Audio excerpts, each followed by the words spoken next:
Whether you're playing a casual puzzle game or a more intense game with high graphics that you can only play on the most flagship of phones, what we're going to be doing is going over the best games available for Android.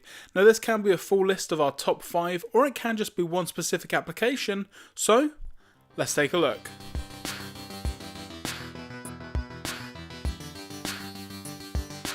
Hey guys, Michael from Copper vs Glass, and today we're going to be looking at Skyward, which is a brand new game available in the Play Store and it's also available on iOS via the App Store. Now a lot of people have said that this is a blatant rip-off of Monument Valley by the developer Us2, but in my opinion it is completely different after playing it for a while. The game style itself is completely different. The art style on the other hand does look very similar to Monument Valley, however I think the developers at Us2 put a lot more time and effort into Monument Valley than into this game Skyward that we're going to be taking a look at today. In terms of the gameplay, it's also a lot simpler in my opinion than what you're getting with Monument Valley, as there aren't really any puzzles or anything. It's basically an endless runner.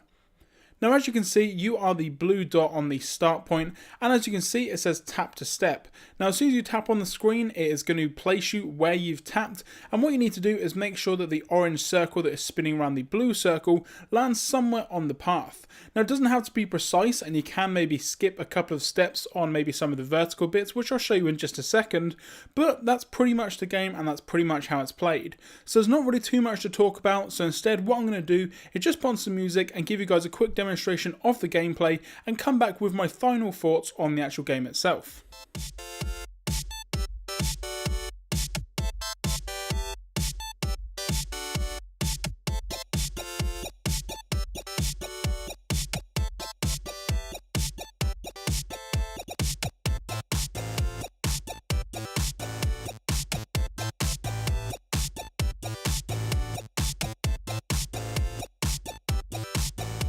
Now as you can also see, you do also get some power up blocks, which basically do different things depending on the icon that you can see. So the one with the electricity on it makes you go slightly faster, the one with the snail on it obviously makes you go a bit slower. As you can see here, if I was to make it round, then the snail one would make me go slower. Now in terms of the menus, before I get to my final thoughts on the game, it is very simple. There aren't ads as it is the free game, and unfortunately there is no paid version and you can't pay to get rid of the advertisements. They're not really too intrusive, and one thing that I have found is if you go into the multitasking on your phone and then go back into the game, for some reason the ads disappear for quite a long time. Not sure whether that's a fault with the game, but if you don't want to see the advertisements down the bottom, then you can always do it the way that I've just said. Now you've got access to upload your scores to Facebook and Twitter and also log in using those services. The smiley face basically just gives you some information about the actual developer themselves and also a way that you can contact them. You've also then got access to the high scores in the game as well, so this can be friends that you've got on Google Plus or social in terms of everybody that's played the game. You've then got the option to turn the sound on and off, and then last up just below the Facebook button, it actually advertises one of their other games. Now I'm not necessarily a fan of this because I want to play Skyward, I don't really want to play this other game. I may give it a go and kind of have a look at it, but for the meantime I just want to stick to the game that I've downloaded. And as you can see, in terms of the high score, the highest that I've got is 133, and just above there you can see that when you get higher scores you actually unlock new patterns. Now the path that you go on throughout the actual game itself is basically what the patterns are, and again you can see that you've got different blocks, different shapes and things that come up when you're actually playing the game.